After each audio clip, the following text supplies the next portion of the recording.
Hey guys, thanks for joining us here at Salty Ginger Talk. If you're a returning listener, it's great to have you back. If you're new to the channel, we're really glad you joined us. Hope you like what you hear.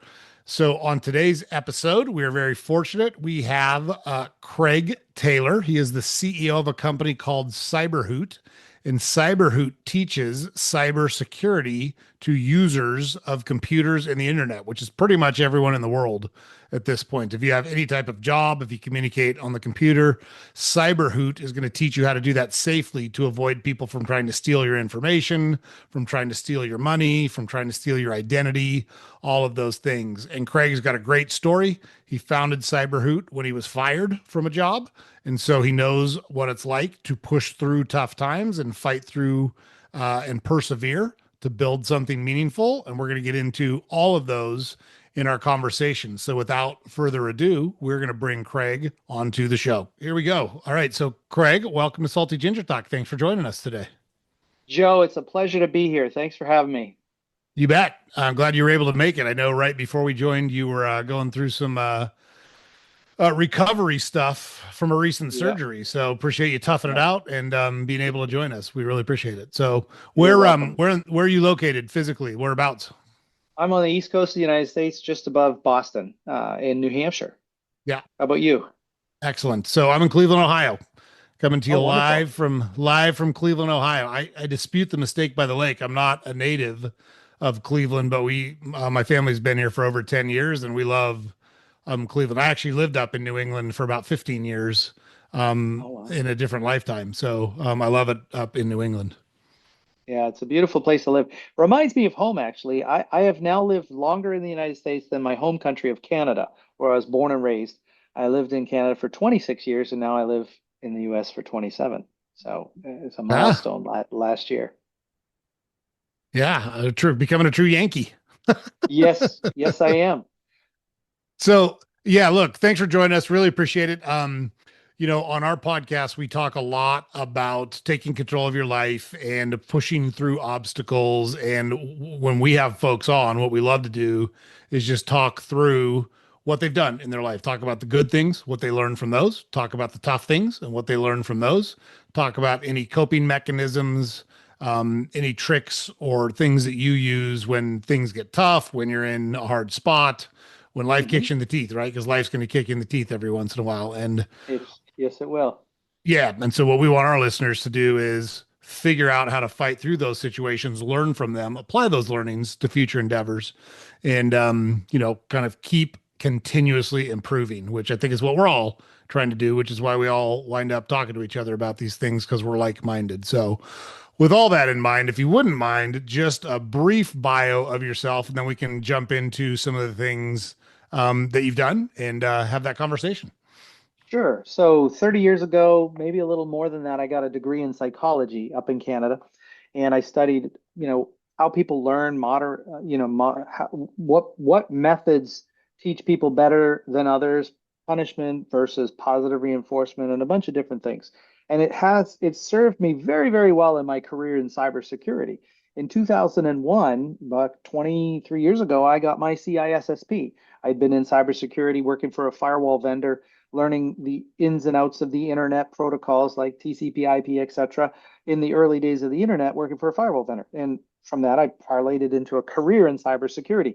And how does that tie back to psychology? Well, I spent most of my career trying to convince people to do certain things for their own benefit, for their own good. And I found that, threatening punishment didn't work too good, right? The consequences of doing things the wrong way are quite severe sometimes. But I found a positive reinforcement approach was quite beneficial. People would internalize why they needed to learn phishing or adopt a password manager, these kinds of things. And so that background in psychology served me very well. Throughout the years, I worked at Computer Sciences Corporation, JP Morgan Chase, Vistaprint, a bunch of big companies. And then 10 years ago, I founded my company, CyberHoot, to really address cyber literacy, to teach people the basics of protecting themselves online. Because when you talk to anyone, Joe, people understand computer literacy pretty well. They can work a computer, a mouse, a keyboard, and a calendar, email, but can they do it safely and securely? Most often the answer is no. And there's so many breaches nowadays tied back to simple mistakes for things that people just don't know. With your permission, I'll share a story about the origin of our company, CyberHoot, at some point when it's appropriate. No, I'd love to. I want to get into CyberHoot because when we talked initially, you kind of walked me through the path you followed to start CyberHoot. And I think there's a lot of learnings there for our listeners. Hmm. And then we definitely want to talk about what your company does and get into that because I don't, I know enough not to open files that I don't know who they're from. I know enough to look at emails to say, hey, that doesn't look right, email addresses, those kind of things. But I am certainly no expert, and you are. And so while we have you on, we definitely want to do a little deeper dive into what Sure. CyberHoot does, internet security and or computer security as well. Um, so take us back to why, or I guess a different way to ask it is, you found yourself in a situation where you had to I make some did. decisions because things I didn't sure go did. the way you wanted them to, right? So let's That's talk right. through that scenario to the extent you're able to. Yeah. So one of the main companies I was working at that I just mentioned to you fired me. Turns out I was in competition with another person for the role I was in for about 18 months. And we were both sweating it out, working 60, 70 hours a week, trying to make a name for ourselves in the company to keep our job. Ultimately, I lost. And there's a couple of good reasons for that, but it created a real failure in my life that had me reassess what am I doing in Fortune 500 companies? What am I making a real difference? Now, the origin story that I was going to share with you happened during this introspection where I'd been fired and I was unemployed and I needed to pay bills. And I was like, what am I going to do with the rest of my life? Well, a friend of mine had me go and consult for a local company in a cybersecurity role because they knew I was on the bench and I could afford some time. And one of the first things I did is I did an incident response. And what did I do an incident response for? I did it for these things. Over $25,000 in $100 gift cards were purchased by an employee to give to the president who was emailing this person for a special project. Say, oh, don't tell anybody about this. I know you're new at our company, and I want you to buy these gift cards, scratch the backs off, and send me pictures of them because it's a top secret project. I'm the president of the company. You ought to make a good impression with me, et cetera, et cetera. So this person bought $25,000 in gift cards over the course of 2 weeks. And I was consulting on this. I'm like, oh my God, people just don't have basic cyber literacy skills. I don't know what I want to do with the rest of my life. I've been fired, but I know I can help this person and I can help a lot of other people out there with cyber literacy skills. So I thought, reached out to a couple of friends from Computer Sciences Corporation who I'd worked with in the past. They had done some development. They owned a development company. I said, I think we might be able to solve some cyber literacy problems if we bring my psychology background into cyber literacy training to reward good behaviors like inspecting an email to know, in this case, with these cards, the email came from outside the company. It wasn't even in the domain of the user. It was the president was emailing from a Gmail account, for example. Well, that's a red flag, right? Why would the president do that if they were inside the company? So you should have known not to do that, but people haven't been taught. So we got together and we said, you know what? Let's do it. Let's found CyberHoot, my company. We'll apply some psychological principles of positive reinforcement of the good behaviors we want to see more of, rather than what the industry is still doing to this day is the punishing the bad behaviors to reduce clicks, right? People shouldn't click, punish them when they do. That is an external focus and locus of control that as soon as you remove the punishment, people are going to click again.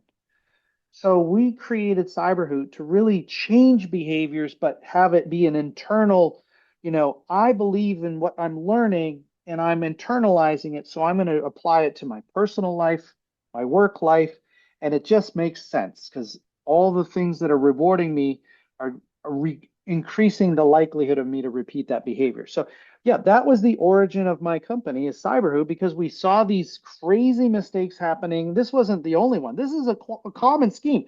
This is the modern equivalent of the Nigerian prince scheme scam. You know, buy gift cards from the president for the president, and this isn't all of them. I mean, there's a whole bag of these things. I mean, I got $24,000 of them here, and it's a constant reminder to me that we need to teach cyber literacy skills to people wherever they are, whatever level of knowledge they have. You can't take it for granted that people know this stuff because no one teaches it. You don't learn it in school. You can graduate from any Ivy League school out there and have zero cyber literacy training, but you have to be able to use a computer, right? For almost every job today. Yep. But can you do it safely? Probably not. Right.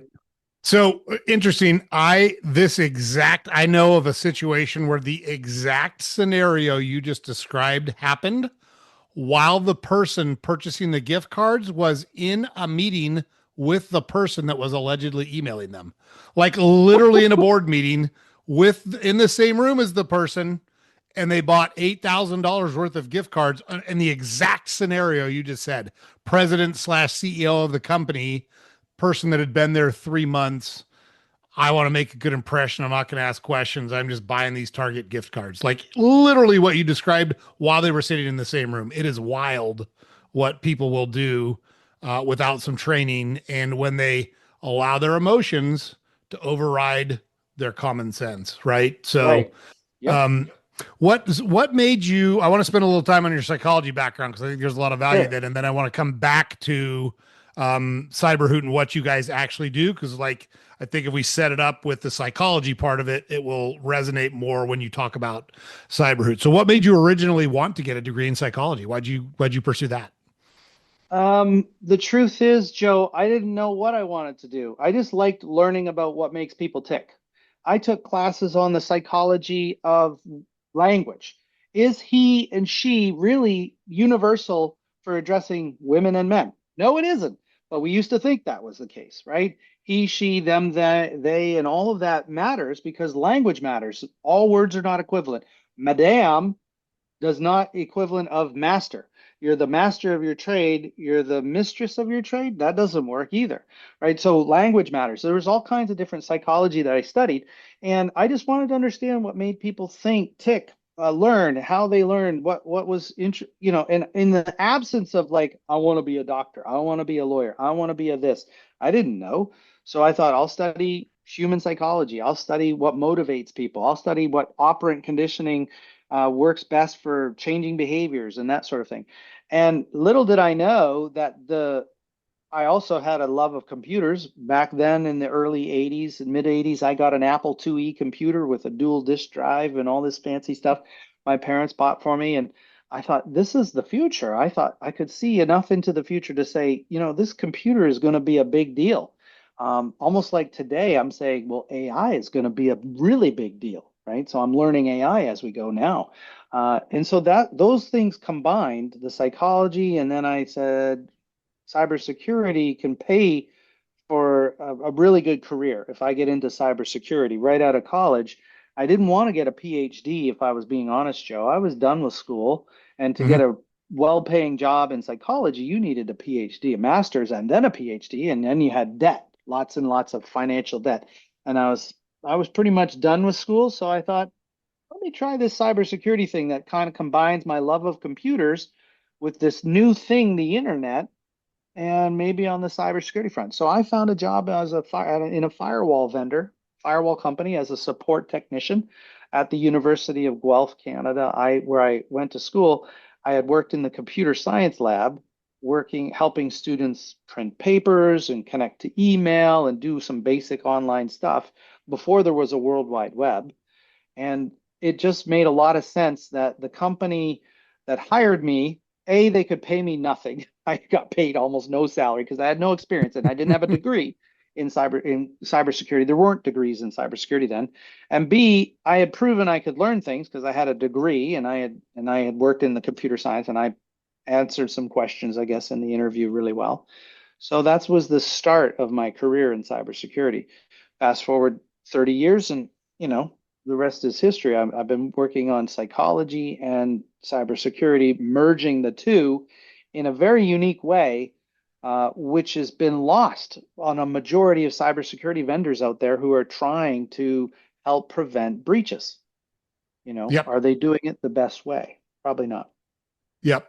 So just I want to point something out for our listeners here. Okay. So Craig graduates high school, doesn't know what he wants to do. So instead of doing nothing, he does something. And he does something that is meaningful, right? So he's improving himself. He's taking action. He's not waiting. He doesn't know where it's going to lead, but at least he's moving forward, right? So we talk about the lot on the podcast that inaction typically is bad and action leads to good things, even if you don't know what they are. And I think Craig's story is a real testament to that. He did not have a specific direction. And if you know for a fact that you want to be a lawyer or a doctor or a painter or whatever, that's great. Good for you. I would argue more people find themselves in Craig's situation than don't. Like I don't know what I want to do with my life, but I want to do something. I think the takeaway here from my perspective is he kept working and it led him to good things, right? So, but did it lead him to good things immediately? Maybe, maybe not.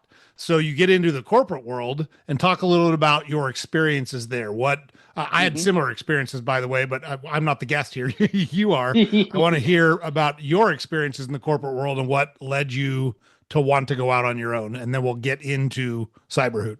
Yeah, that's a great question. In fact, I really like that, Joe, because for those listening to this, to your point, I didn't know, but I followed some of my passions. When I chose to go into that firewall company, I was following a passion for this new thing that I thought had a future, which was the internet. And I could learn more about the internet and all the protocols that were going on when I started at that firewall vendor. But then it translated. Basically, I had to change roles a few times, and I got into corporate America, where because I had started at a firewall vendor, I got hired by Computer Sciences Corporation when they were building their first web hosting data center strategy. It was predating AWS, Amazon's Web Services, where Mm. almost the majority of internet service websites are hosted in AWS today, or not majority, but there's a good portion of them. Um, so I went to Computer Sciences Corporation, and here's what I took away from that job. It was incredibly stressful. I had to, there was no playbook to build a web hosting arena in 2000. Okay. It was barely, there was some firewall protocols, there were some best practices, and I got my CISSP in 2001. So I kind of knew some of the things that were general best practices and principles, but we had to invent our security platform, and we over engineered our first web hosting arena. We had to actually dumb it down years later because it was too complicated to support, but we were trying our best to create something from nothing, and it was really exciting times. And when you're working for a large multinational company like that, what happens is every year they say, you had 10 people to do this work. You have 9 next year because we got a cost cut. We got a budget control. We have to be more. I learned the importance of being super efficient and automating everything I could automate because I knew 2 years from now I might have 8 people instead of 10 people. In 3 years, I'd have 7 people. So I had to automate everything. I could not adopt a new technology in that security world if it couldn't be automated, if it couldn't be integrated. If today you would look at it and say, is there an API? Because I don't want to have 10 consoles. I want one console and I want to pull that data in with the API into my one source of truth. So there are universal, concepts here that I learned early on at CSC that I've applied later in my professional career around optimization, automation, knowing you're going to be asked to do more with less down the road. One of the big reasons I'm focused on AI, you know, we are growing at my company, CyberHoot, enormously. We have more and more support calls because there's more people asking, how do you do this? How do you do that? So one of our biggest initiatives right now, Joe, is to get a chatbot, an AI-based chatbot on our website that can answer questions from Australia at 2 a.m. Eastern time where I live, because that's when they're working. They're 12 hours ahead, and they want to know how to do X, Y, or Z in the middle of our night. There's no one in the world that I can hire and afford to hire to do that unless it's AI. But we have all the knowledge in our knowledge base. So we point AI at 20 knowledge base articles, and suddenly our website can answer questions for anyone, anywhere, all the time. And they're very accurate because we're not saying, if you don't know, make it up. No, you can only go to this source of 20 articles. And if it's in there, you can answer. Otherwise, open a ticket and we'll get back to you in 24 hours. But 80 to 90% of the questions that come in can be answered from our knowledge base articles, right? So we're multiplying our support through AI to avoid the cost of hiring 10 people to do support, and a follow the sun model. And that's what I learned back in the CSC days, of being more efficient over time to get more out of the staff that you have through automation and through efficiency. Sure. That's great. So I appreciate the AI stuff, tidbits as well. We have several guests that we're doing interviews with over the next several weeks that are talking about and or experimenting with AI. And it's in its infancy now, right? So nobody really knows what it's going to become. And I agree with you that if you look at, so go back to the late 1800s, early 1900s, we had the Industrial Revolution, and Hmm. Rockefeller kind of made oil and kerosene um, accessible to the general public, right? And then, well, I guess you go back even earlier than that, and Vanderbilt built railroads to open up a lot of the country or countries Yep, sure. to do that. Then you've got Rockefeller. You had Carnegie that did steel, and that allowed a lot of the skyscrapers in the building so people could move into cities. You had Ford Hmm. that pioneered the Model T and automobiles and grew that industry. Computers were a similar kind of revolution in the world. And, you and I are old enough to remember the days before Yeah. computers. A lot of people are not, but I do. I remember before computers. And I Oh, I remember do when they too. yeah, I remember when they started to become more accessible to the general public, and it changed the world. And then the internet, I would argue, is probably the next big revolutionary thing. And I think AI is the next version of, hey, the world's going to be pre AI and post AI. So makes Yep. perfect sense that in your world, you guys are focused on that. So I'm assuming that you followed like a typical increasing roles and responsibilities path Hmm. in the corporate world until you wound up at the point where did you know you were in competition for this role to stay, or was that a surprise to you when it happened?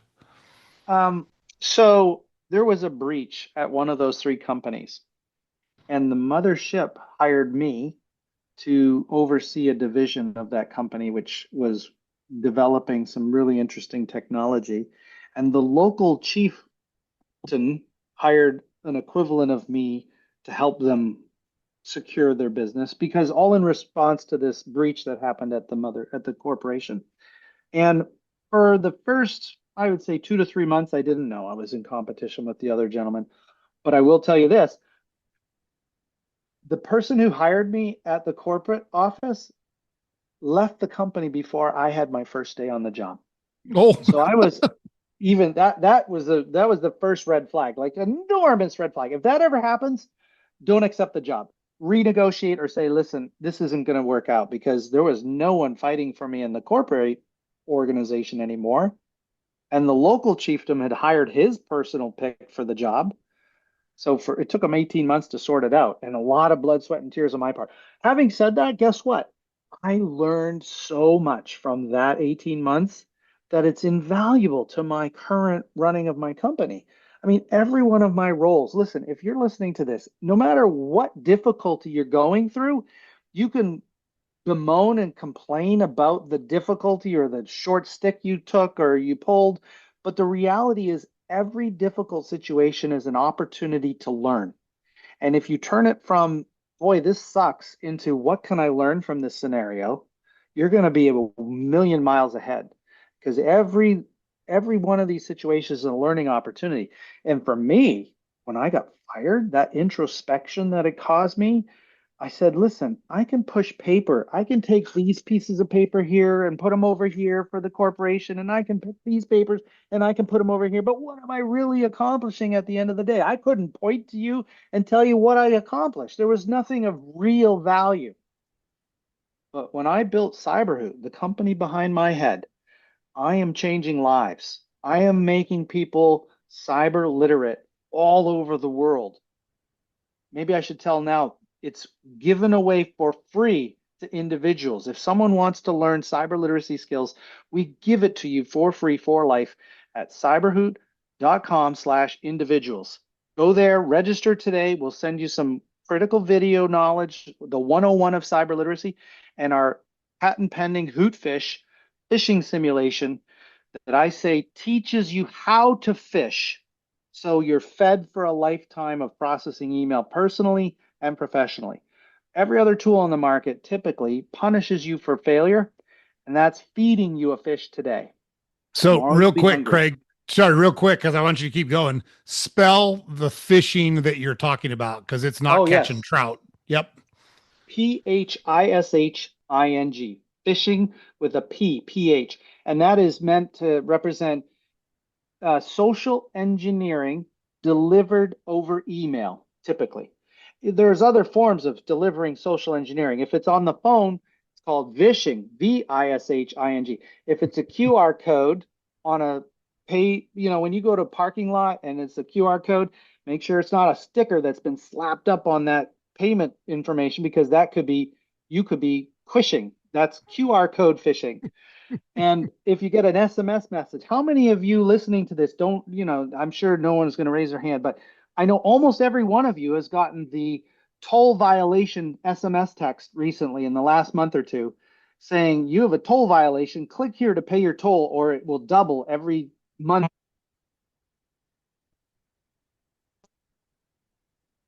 It's an SMS scam, an SMS text, short message service. It's your mobile phone getting a text message.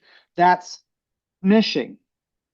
All right. When you go to cyberhoot.com/individuals and you register today, one of the videos in the next 12 months will be phishing scams, ISHING. And that's meant to cover vishing and smishing and phishing and quishing. Right. Another video is on financial scams because there's a disaster. People put up a donation website and they convince you to donate to the scammers. Or there's a romance scam who someone's catfishing you. All of this is explained in these videos where if you can be taken advantage of online today, someone's doing it. And you need to or be they're trying, skeptical. or they're trying to, right? So They're on the trying to. on the ishing, if I was going to break it down to layman's language from someone that has zero training in cybersecurity, these are people that are pretending to be someone else or something else and getting Mm-hmm, you to send them money in some way, shape, or form. And so, what Craig's talking about is protecting yourself from scammers who are trying to get money from you by pretending they are a business or a government agency or a person, and mm-hmm, you need to send them money for some usually urgent reason. mm-hmm, You're not allowed to talk to somebody else. You're not allowed to check with somebody else.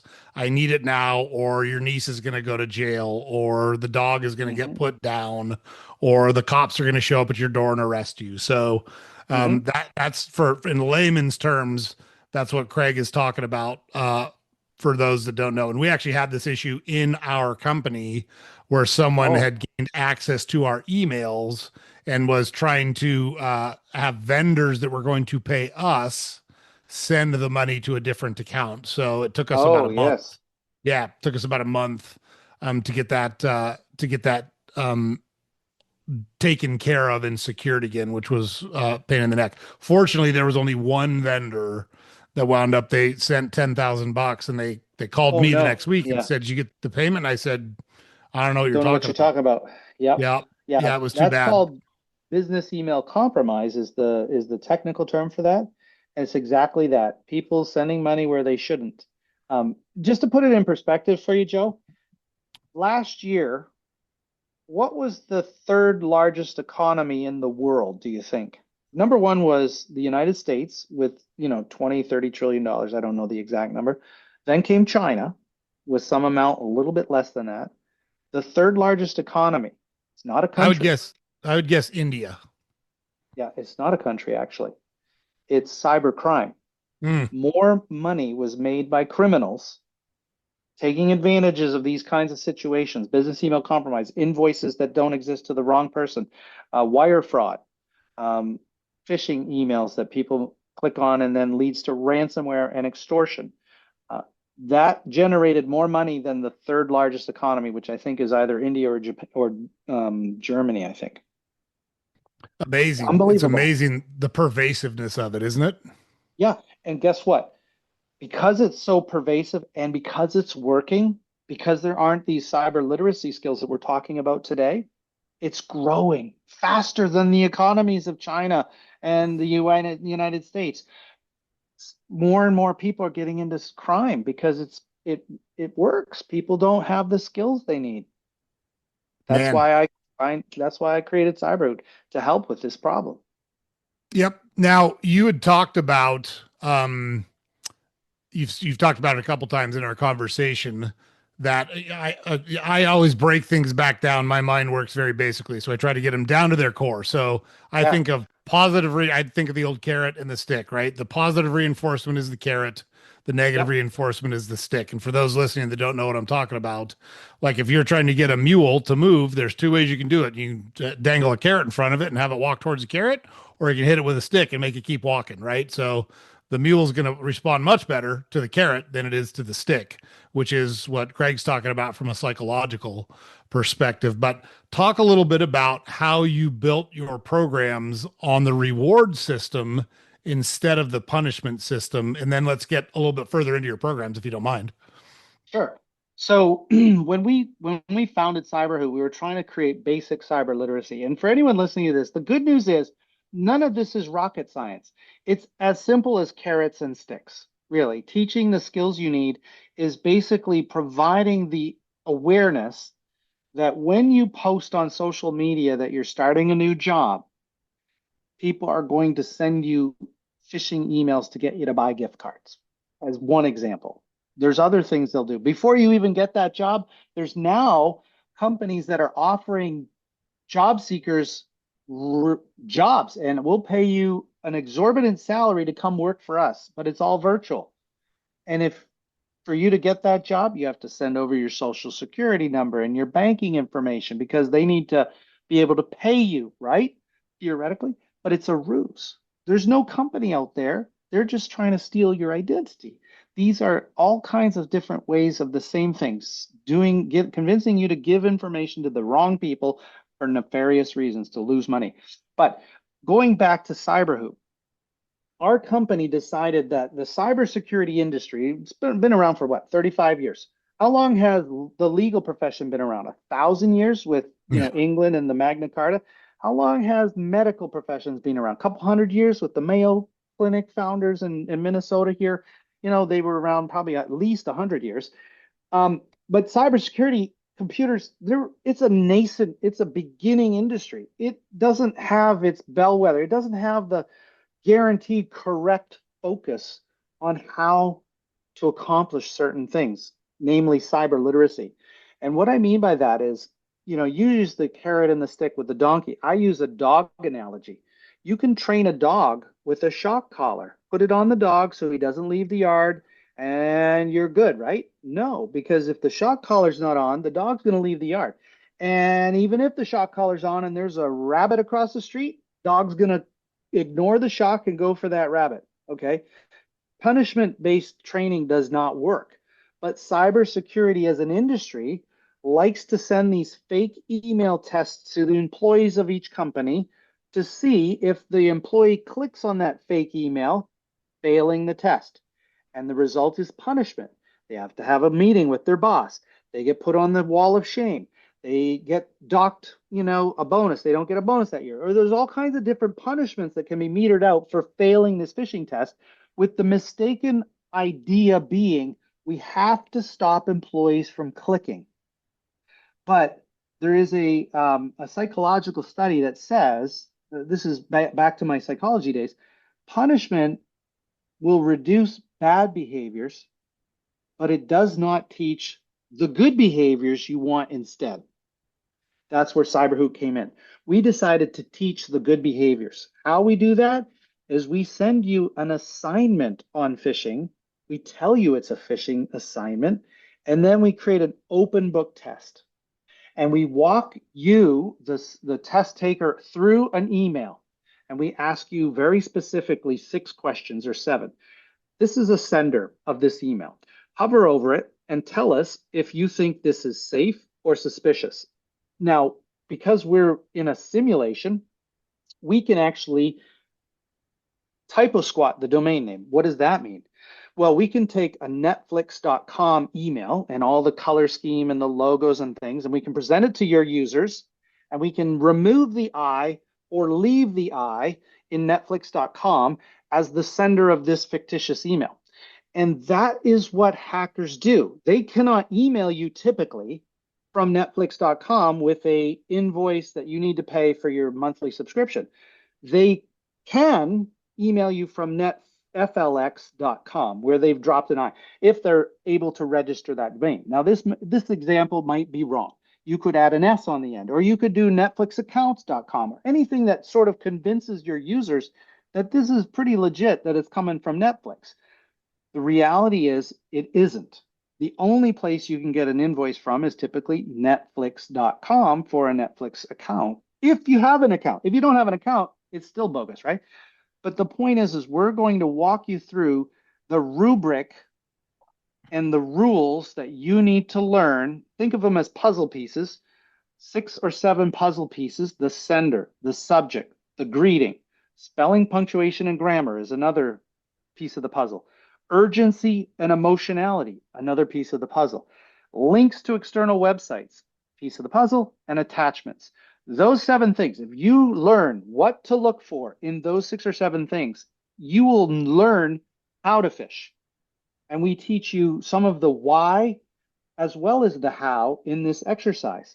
For example, urgency and emotionality.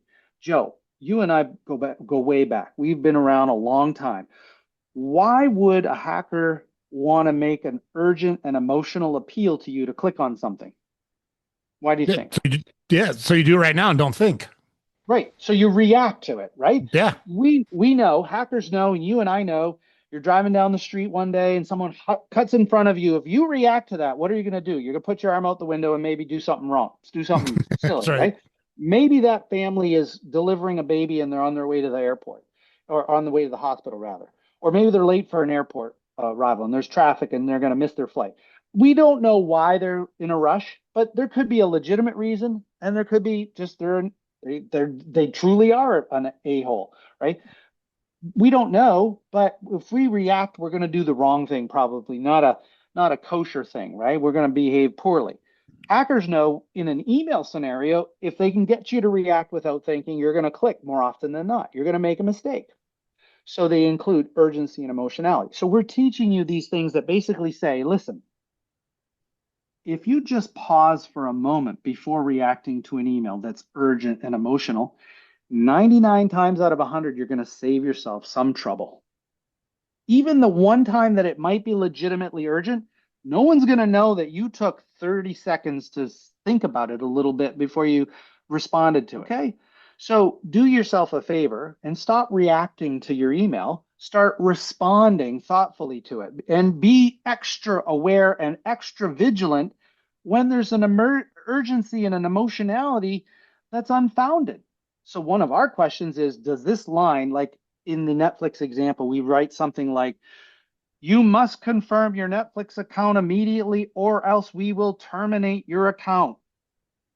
That's both emotional and urgent, because if you try to take someone's Netflix account, they are emotionally tied to that, right? They want the latest episode of this show or that show. So that's the training we give, and we make it real. We make it humanistic. We put you in that scenario of common emails you might get from these vendors, and that's what hackers are doing. And then we make it hyper realistic. And oh, by the way, it's an open book test. So let's say you didn't know that an I missing from Netflix is a typo squatted domain name. We explain it right then and there before you pick and choose your answer. and after you pick and choose your answers. So if you made a mistake, let's say you didn't realize there was an I missing, because when you first glance at it, it looks like Netflix. When you don't pass that version of the test, we tell you, you pick Netflix.com as safe, but if you look carefully, there's an I missing. And that's what hackers do. And this is why, because they can't usually email you from the domain that is for that vendor. So they register a lookalike domain name. Now they get even more sophisticated with turning an M in Microsoft or Amazon into an R and an N. And if you look at those two letters in lowercase really close together, they're almost indistinguishable from an M. And still more sophisticated, they'll use a Cyrillic language to make an A look like an A, but it's not an A. And it's a registered domain name different. So you have to be really, really careful with the domain name. And you have to look carefully at it. And then you have to apply this rubric of 6 or 7 things. And if you learn those things, you're going to know how to fish and you will not be taken advantage of. You will be confident 99 times out of 100 making the right decision with knowledge and confidence and efficiency. So when I talk to business owners about this, Joe, I tell them your employees are going to become more efficient processing email. I've seen people sit in front of an email for 30 seconds to a minute and be unsure what to do with it. They want to help, they want to respond, but it doesn't feel right, but they don't know why it doesn't feel right. And they call over their colleague, come over here, look at this. Does this look right? Something's wrong here, but I don't know what it is. Ultimately, they send it to IT. They go, like, I can't make a mistake because we get fish tested. And if I fail it, I have 3 strikes and I'm out. And I'm anxious all the time. And I don't want to make another mistake because then I don't get my bonus at the end of the year, et cetera, et cetera, et cetera. But they still don't know what they need to know to be efficient. So when you teach them these skills, they look at it and go, well, clearly that's from outside the company. It's not the president. It's not the domain. It's not the right request. No one from this domain sends me invoices ever, delete. Like they know all the different reasons they should just delete that message and go on with their day. What's the worst that can happen? Someone calls you and says, hey, didn't you get my email last week about this one thing? Yeah, I did, but that was really fishy looking. You should really send that with more instructions or, give me a heads up when you're going to send me an invoice out of the blue that I need to pay because I don't pay invoices or whatever the case may be. So we're teaching these things. It's an open book test. And then we reward the user. How do we reward them, Joe? We give them an avatar that grows in ferocity and fierceness over time, representing their growth in cyber literacy skills. We give them certificates of completion that say, you, my friend, have completed this assignment and you did well. Here's your certificate. That certificate comes with continuing education credits, 15 minutes per assignment, because that's a generous thing, but everyone has a continuing education credit most times in their area of study. If you're an accountant or a lawyer or a physician or a PA, you have to do a certain amount of education each year. And cybersecurity, fortunately, qualifies for most of those. So we give you 4 to 6 hours a year of continuing education credits. It's a win-win. And we get a score for the business owner for every single employee who has to do this test. Because if you don't do it, we remind you. And if you still don't do it, we send an email to your manager and you saying, please do this phishing simulation. It's 5 minutes of your time. Usually, if you know what you're doing, it's 10 seconds, 30 seconds. So we don't waste time, but we give your leadership and your IT department metric for everyone proving they understand and can pass and spot phishing and delete them. The end users, we boost their morale because guess what? For the first time, instead of punishing me for failure, you're rewarding me with all these wonderful things while teaching me how to spot phishing. The actual information I need to not be taken advantage of again. Right? We're turning you into, black belts in karate email through these exercises. So you can quickly, efficiently, block, tackle, delete, move on with your day. It's an amazing skill that everyone needs, but no one teaches in a positive way. So we boost morale instead of tanking it. When people fail tests and are punished for it, morale goes down the tube. It's terrible.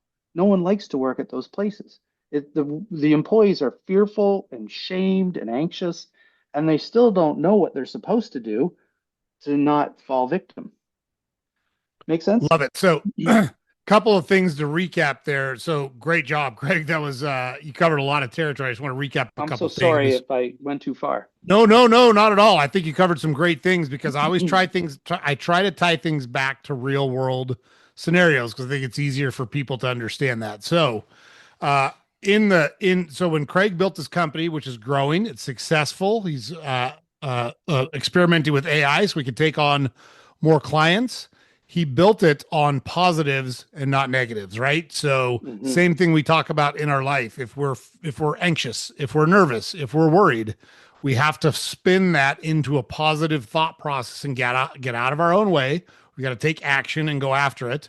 And that's what CyberHoot does in their education modules is they gamify it. We talk about gamifying things too. Keep a journal, Hmm. reward yourself when you have 7 days in a row of working out, when you have Right. 7 days in a row of reading, whatever habit is you're trying to start, right? So they've built, and this is from someone with a degree in psychology. I sell groceries. So, like, you've got a trained person, an educated person here saying the same things we talk about on the podcast all the time. And then during his explanation, Craig also talked about like driving, right? You don't Hmm. know what the person that just cut you off is going through.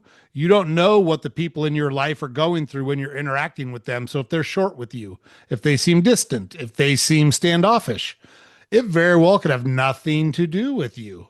And Right. we don't want to react emotionally. We don't want to react immediately. We want to take a pause.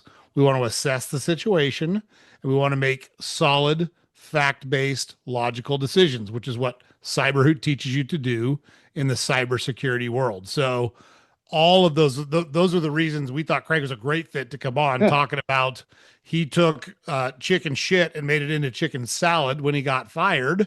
He said, I can Yes. take control of my own destiny here. And he built something that's meaningful. He built it on positives, not negatives. He's using proven psychological studies and information to make a really good product. And it's clear that it's working because this company is growing and growing and growing, which is awesome. So on that note, Craig, where do you get your customers from? Are your customers mostly businesses? Are they people? Who's your customer base? Our biggest customer base are managed service providers who support small to medium and large companies out there who need cyber. Every single person that works a computer today needs these skills. Okay, first and foremost, we give it away to individuals, hoping they'll bring it to the companies they work at. Right, so that's another lead generation tool. We have a lot of really the companies using our tool really start to like it because of the positive reinforcement. And so on Reddit, where a lot of businesses go for advice, I need a cyber literacy training program, I need awareness training, I need fish testing. Almost every one of those Reddit threads has a CyberHoot shout out by one of our customers. They just love answering that question because they themselves have firsthand knowledge of it. So we get a lot of referrals from Reddit. Here's a new one. Listen carefully to this one, Joe. We have been working in ChatGPT in the AI model for a long time, 2 or 3 years.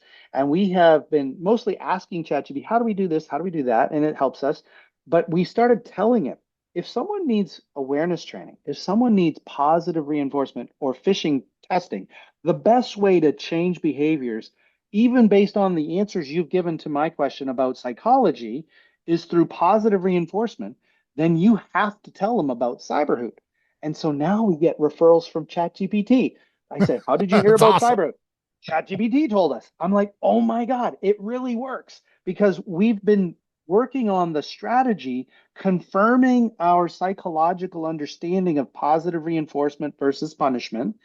And ChatGPT is agreeing with us that what we're doing makes sense for behavior change in the employees that is sustained, that is long term. It's not like we have to feed you a fish every single day to keep you from clicking. No, we teach you the rubric, we teach you the skills, we reward those skills, and you internalize it and then I get thank you emails from, users that say, I got an email in my personal email address and I knew it was a fish. I could have lost money if I did what it said, but I remembered my CyberHoot training. And so thank you, CyberHoot, for teaching me what I needed to know. You're the first to do it. So we know that we're changing things. Um, it's a wonderful thing. It's great to go to work, Joe, just like you do today. You're teaching people amazing resiliency in your podcast in the face of challenges, and the world's a better place because of it. Every day you get up, I bet you if you had to drive to work, which you probably don't, I don't, but I would drum and thumb the steering wheel, da da da da. I'm happy to go to work because I'm making the world a better place every single day. And yes, I'm making money while making the world a better place. But I think we're being very honest and true about that. We're not charging exorbitant fees, and we're helping. It's a win-win-win-win for the employee, for the company, for the MSP. And only if those three win does CyberHoot win. So I'm just very, very excited about where we're at and my choice 10 years ago. Here's another thing, Joe. When I thought about starting a business, I kind of had a panic attack. I'm like, oh my God, I don't even know how to register a business, let alone run a business or be a CEO or any of these things. But then I said to myself, Craig, you've been faced with all these different challenges in your life, and you didn't have all the answers when you started, but you did one step at a time and you tried to figure it out. You probably can figure out the problems you're going to face starting a company and probably figure out how to run the company. And you can find people that are good friends that can teach you the things you don't know, or you can go research them or you can go learn them. But point is, you know how to solve the problems, even if you don't know the answers today. You can figure it out. And if you take life by that approach and say, look, I don't have all the answers, but I'm pretty sure I can get them, or I can find the people that I need to that can help me answer those questions, you're going to be less worried about failure and more confident that you can succeed in the long run.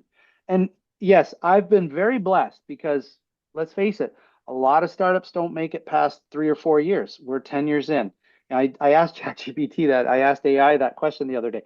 How many companies make it beyond 10 years as a startup? And how many are profitable after 10 years? And the first question was like 5 to 10% of companies make it 10 years.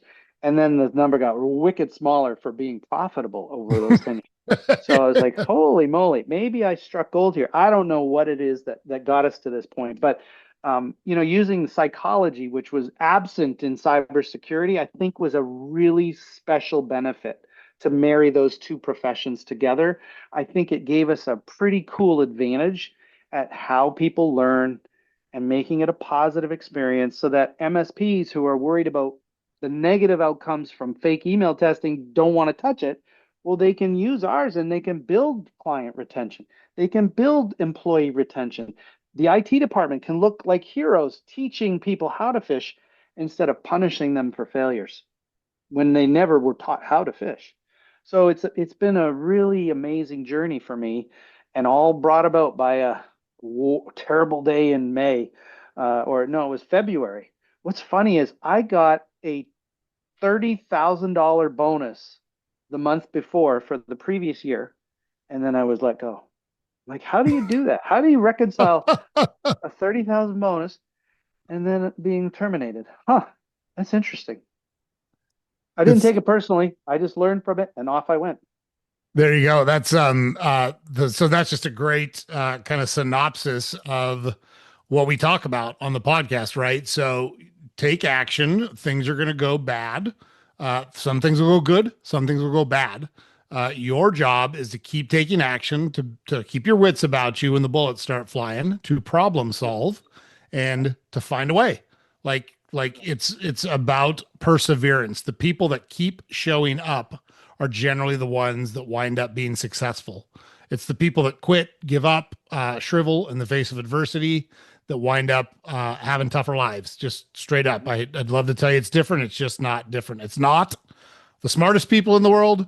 It's not the richest people in the world. It's not anyone else but the people that stick to it the longest and just refuse to quit, plain and simple. So that's I just agree. it's a great recap for listeners too. We will include links to CyberHoot on anything that Craig gives us so that you can get in touch. You can check them out if you need their Mhm. services. You can certainly get in touch with them and try all those things out. So we want to make that easy for you guys to get in touch with Craig and his folks. if you do need them. So we really appreciate that. What do you And I'd do? like to give you a special incentive for your listeners.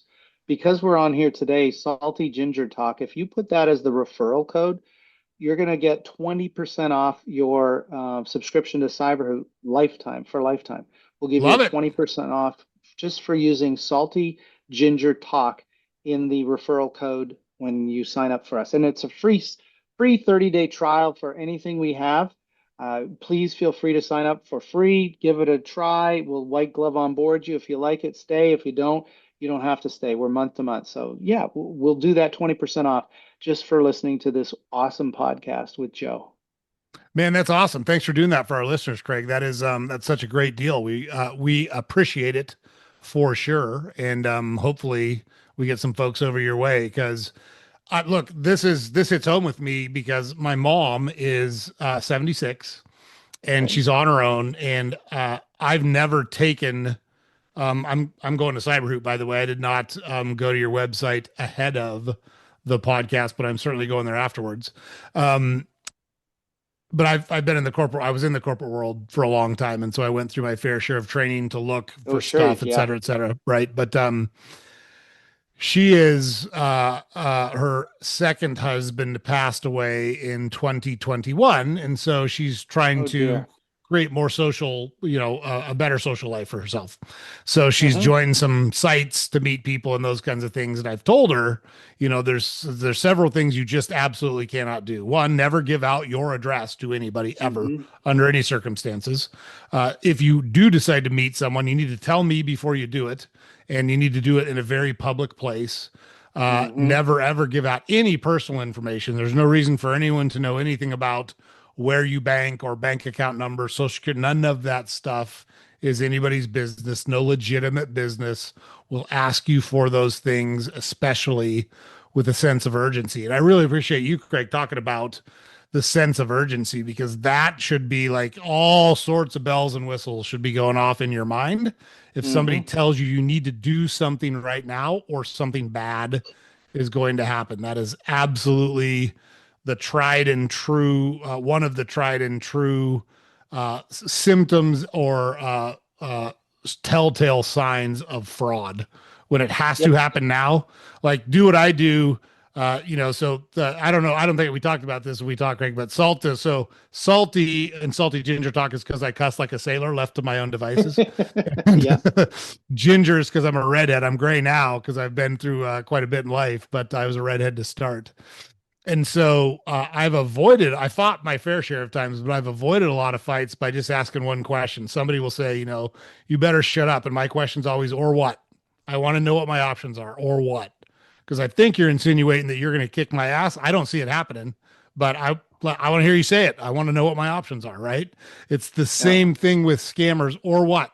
Or the police are going to Yeah. come arrest me? Okay, send them. Right. Send the police. Right.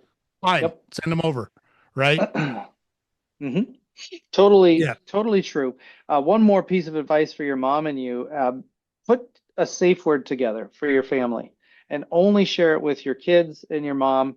And just say, listen, if ever there's a phone call that you get and they say it's me or your grandkids or any of us, and they are wanting to extort you for money. Let's say they threaten to have kidnapped your granddaughter or your Mm, grandson. yep. Ask what the safe word is. Because with generative AI, with this AI tools and deep fakes, we haven't talked about this, but with all the social media accounts of our children and you and I, like me on this podcast, they can take my voice and my face and they can make it talk to my mom and tell her I've been abducted. They're going to cut my finger off. You have to give $5,000 to here, or else they're going to kill me. Whatever they can threaten. And if the person on that says they're your son or daughter or grandson or granddaughter doesn't know the family safe word, it's not them. It's a fake. It's a phishing attack. In this case, they don't have a name for it yet. It's called deep fakes. But it might just not be your grandson or granddaughter. And so if you have that safe word, you'll be safe from malicious attacks like that. Wow, that's a great tip. That's a great tip. Yeah. So So safe word for whoever's in your circle. And so super, like think, super private. yeah, that makes sense. Think about guys, you've all seen that. Like, so you've seen a YouTube video where someone has like Denzel Washington's face and voice, and it's clearly not Denzel Washington talking. That's what Craig's referring to. That's a great Mhm. tip for everybody. Awesome. We teach this in the businesses we support too, because truthfully, last year a CFO at a major company in the United States got a on a Zoom call with their president of the company who told them to send money here. And they had a conversation in real time, only it wasn't the president. It was a deep fake, and the CFO wired the money as instructed because they verbally confirmed it. And they had been studying the president's conversational tone. They had recorded him on a couple of public speeches, and they knew his mannerisms. So, at all intents and purposes, it looked like him, smelled like him, talked like him. It wasn't him though.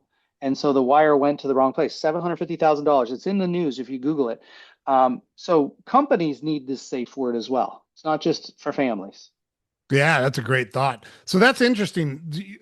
You have had to have been exposed to some wild stuff. If you think back across your career without naming names or giving away any proprietary information, what's the craziest situation you ever had to help resolve or found yourself Oh, involved in? well, crazy. I don't know. It's not crazy, the one that I'm thinking of. An executive at a company um, had no patience for outages, had no patience for email being down or anything like that. And one day he found his email down at his company. He was like, I can't get any work done here. So what did he do? He forwarded all his work email to his personal Gmail account. And that's where he lived in his life. He operated there. And all of a sudden, the security that was on his Gmail account was nothing like what was on his work account. Yeah, the work account wasn't available for 3 hours one afternoon, but his personal Gmail account was compromised. And over the course of time, they were getting ready to sell their business. And he was communicating with the purchasers through his Gmail account. Little did he know a hacker was already in there because he didn't have multi factor turned on. He had a basic 5 character password on it. And the hacker was reading every single message about the sale of the company going on without him knowing. And so when they went to send the wire, guess what happened? Hacker Oh my gets goodness. involved, starts the conversation before the legitimate wire instructions were sent, writes a couple of rules in his Gmail account that says, hide this conversation, don't let anybody else but me see it, and here's the wiring instructions. So $125,000 later, gone, Oof. wired to nobody. Well, not to nobody, to the hacker, all because this gentleman was so impatient he had to forward his email, breaking every security rule known to mankind. You never ever do that. Anyone listening to, I'm sure there's people on your podcast right now going, oh my God, I do that. I better stop that. Oh my God. You know, just don't do that because you're breaking all the security rules. And just also, he didn't have multi-factor turned on. He hadn't adopted passkeys, which is the best alternative today for strong authentication on any account anywhere, is to enable passkeys, store the key in a password manager. But we could go on for hours and hours on this stuff. But yeah, come to cyberhoot.com and we'll make sure you understand all about these things. Our blog is available there at cyberhoot.com/blog. Our newsletter, sign up for our newsletters, and we talk about passkeys and safe words and phishing, vishing, smishing, quishing, and romance scams, everything that's merging threats. There was a polymorphic browser plugin that pretended to be 1Password the other day. We wrote about that in our blog. So if you want to just get it once a month in a single email with 4 or 5 articles and some, emerging, capabilities of our tool, CyberHoot, subscribe to our newsletter at cyberhoot.com/newsletters. So we'll put it in the show notes, I guess, right, Joe? For sure. Yeah. So I appreciate you sharing Perfect. it, but we'll absolutely we'll get it over to James and he'll put it in the show notes Perfect. when we publish the episode. So as the CEO and as the founder, you got a lot of Mhm. stuff going on. What do you do to unwind? What do you like to do in your free time? What Let me gets you correct going? one thing. I co-founded CyberHoot with three other people. There's four of us, and they are the smarter ones than me. They're the ones that are coding it, programming it, selling it, and supporting it. Like I am just one piece of the cog, and together we work so well together. So I didn't want to misrepresent that I was the founder. It's a co-founder. But what Excellent. I do to unwind is when I don't have, um, when I haven't had surgery for a torn meniscus, which I've been in excruciating pain on your podcast because I didn't take my opioids or whatever pain medicine. I had surgery yesterday to repair a torn meniscus, and they gave me these painkillers to survive the night, which didn't work. I got 2 hours of sleep. Um, when I heal from this, I love, because I'm Canadian. I was born and raised in Canada, to play hockey, to coach hockey, to referee hockey. Last weekend, truth story, I ran a hockey fundraiser for 110 of my friends. We did one day, 3-on-3, 4-on-4 hockey for the whole day. I had all kinds of superhuman volunteers who helped me run this thing. We raised $22,000 for cancer research at the Dana-Farber Cancer Institute here in Massachusetts. Because for 10 years I've ridden in the Pan Mass Challenge. I ride a road bike for 192 miles on the first weekend in August. And my son's joining me this year. He's done it for the last 5 years. We did the tournament together. So yeah, I do sports and I exercise and I give back through I'm a Rotarian. Although I've been so busy with not with hockey, with CyberHoot, that I'm kind of on sabbatical from Rotary, if I'm being honest. These are the kinds of things that I do to unwind. Hockey is number one, golf, mountain bike, and fundraising for this Pan Mass Challenge. Love it. So, for what it's worth, guys, we did not set that up. I had no idea what Craig was going to say, but we talk a lot on the podcast about the importance for your mental health of physical activity, right? And so it's not a coincidence that a guy that makes his living using his head and doing a technical job and working in a white collar space does a lot of physical activity on the side. Secondly, Craig, I grew up in Portland, Oregon, and I was at the Memorial Coliseum in 1983 when the Portland Winterhawks became the first American team to hoist the Memorial Cup with Oh my gosh. Mike Vernon in net and Cam Neely on the ice before they became professional hockey players. NHL All-Stars. Those are That's some right. of the best players that ever played NHL hockey. That's right, Joe. You are a big Portland hockey fan.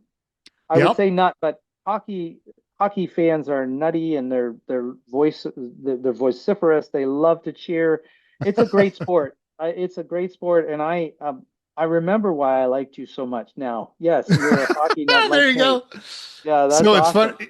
Yeah, it's funny because I played baseball in college and I love hockey. And so I tell people all the time, both of those sports, um, you have some of the best people that play those sports because they are true team sports. And I tell them, look, I'll give you an example. Watch an interview with a hockey player or baseball player, and then Hmm. watch an interview with a basketball player or a football player. And I'm not picking Oh, on basketball or what football what would players. what would we see in those interviews, Joe? What would be the difference? The difference is listen to how many times the basketball and football players say I or we, and the hockey and baseball players say I or we. You're going to hear the baseball and hockey guys say we almost all the time.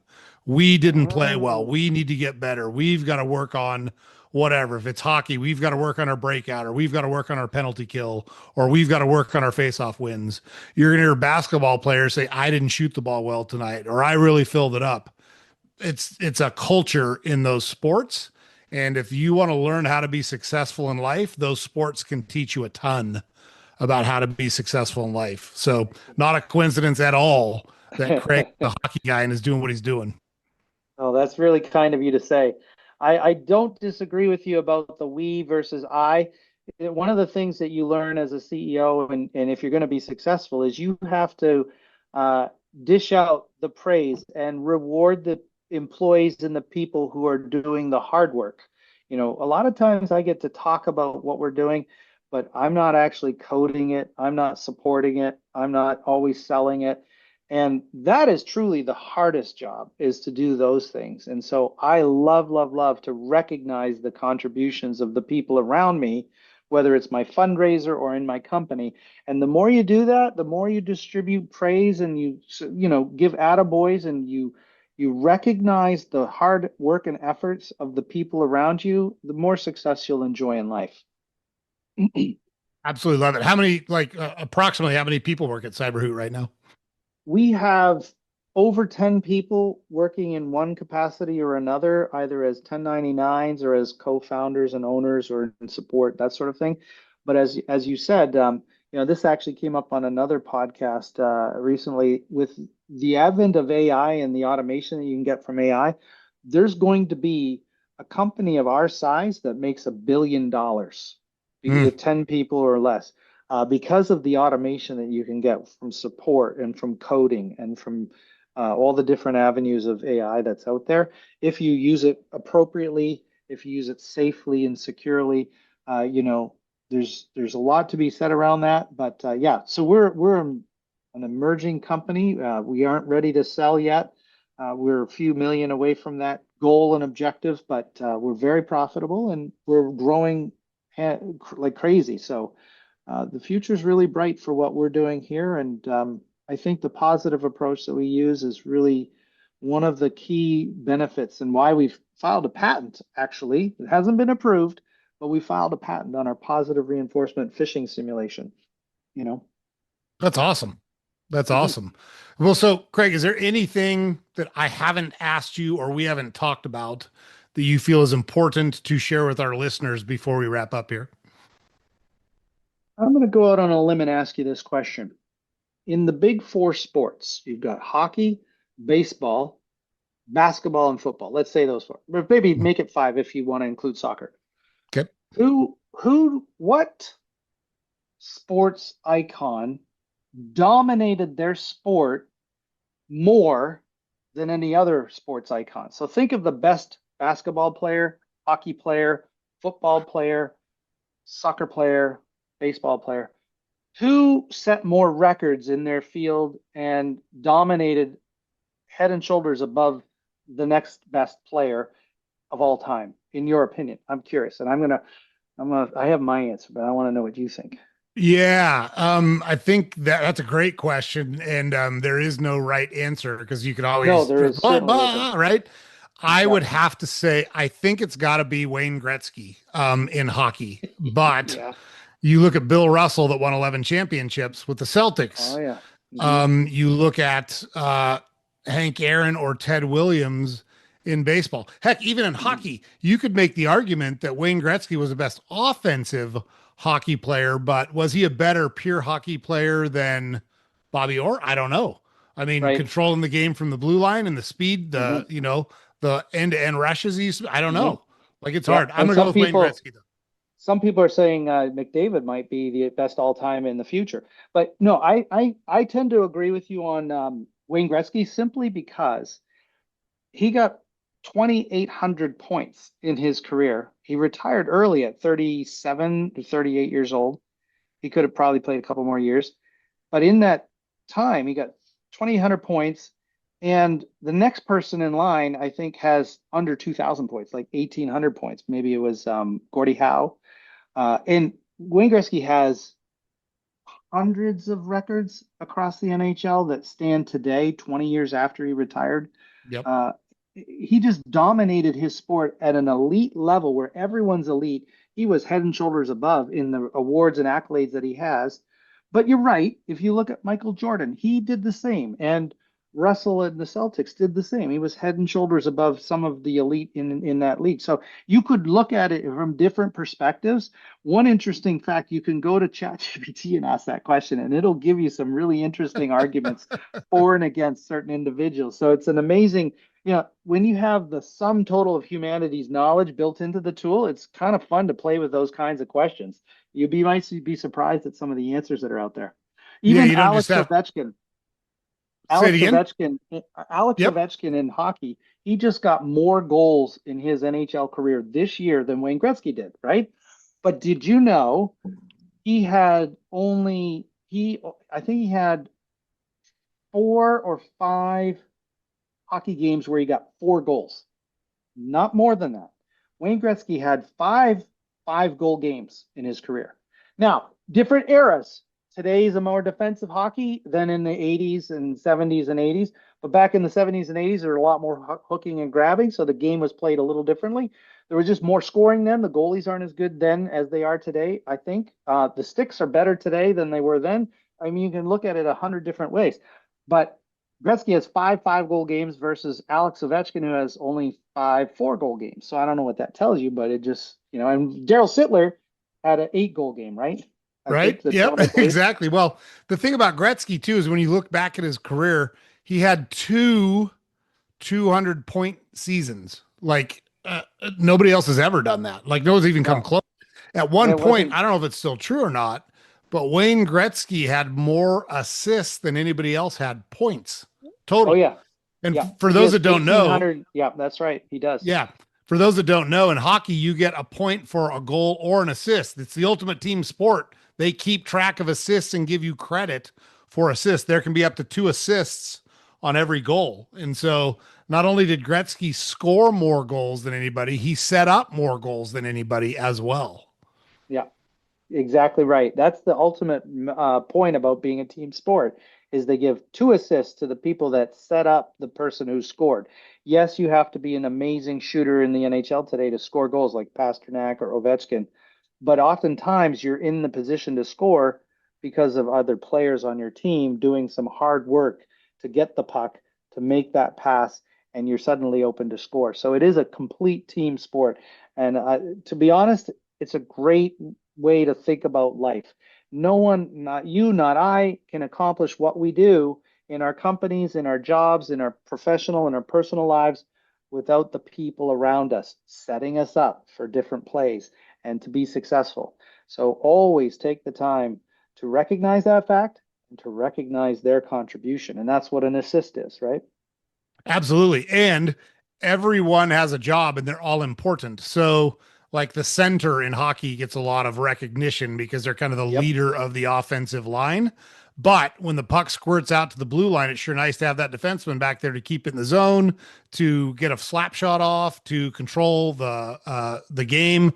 So it's not a punishment to be a defenseman. We need good defensemen too. And Mm-hmm. that's what I tell people all the time. Whatever your role is, you need to be the best that whatever it is at that time. And I'll guarantee you that, like Craig, for example, I know the same for me. When you were doing whatever job you were doing, when you first broke into the industry, you did the best at that job you could, and it set you up for success moving forward. So Craig's not the CEO of his company by accident. He's that way because he's thought that way long before he was a CEO. And it's the same path anyone can follow if they're willing to do the work and they want to commit to something and strive for excellence. So Yep. The last thing I'll leave you with, if you don't mind, is read, read, read. Pick a book and read one every single week or more if you can. But the more you read things like Atomic Habits and the 7 Habits of Highly Effective People, and even things on wealth management like Rich Dad Poor Dad, these are all going to help you personally and professionally. So, love it. Well, Craig, thank you so much for fighting through the day after surgery. I know that you will mhm. release you now so you can go take your painkillers and get Thank some you. sleep. And Yeah, really appreciate you coming on the podcast. So my don't pleasure. forget, everybody, we're going to put everything that we talked about that has a link or a follow up in the show notes so you can connect with Craig and his team at CyberHoot.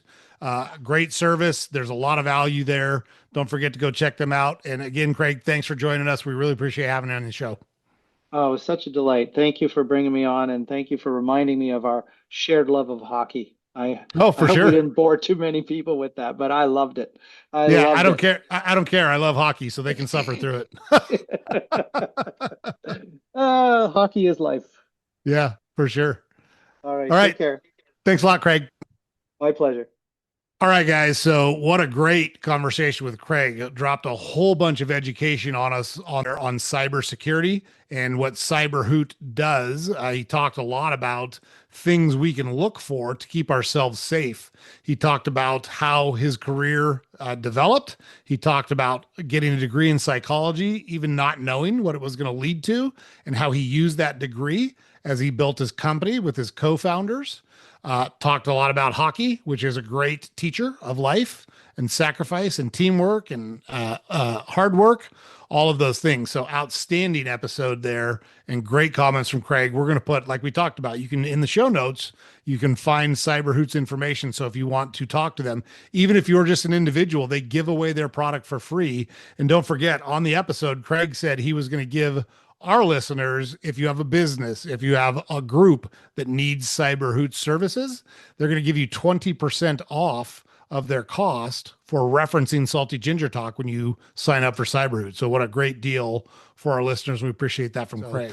James puts it up over here every day. Don't forget to head to our website, saltygingertalk.com. All of our podcast episodes available there. We've got links to all our social media accounts there. We publish a newsletter every weekday that you can subscribe to there. And we really appreciate you checking out the channel. Really appreciate you coming back. We're growing by leaps and bounds, and we really appreciate the support. It's because of conversations like this one we just brought you, talking about people's experiences and perseverance and how you can fight through adversity in life to get to where you want. That's really resonating with people. So appreciate the support. Really glad to have you, and we will see you guys on the next episode.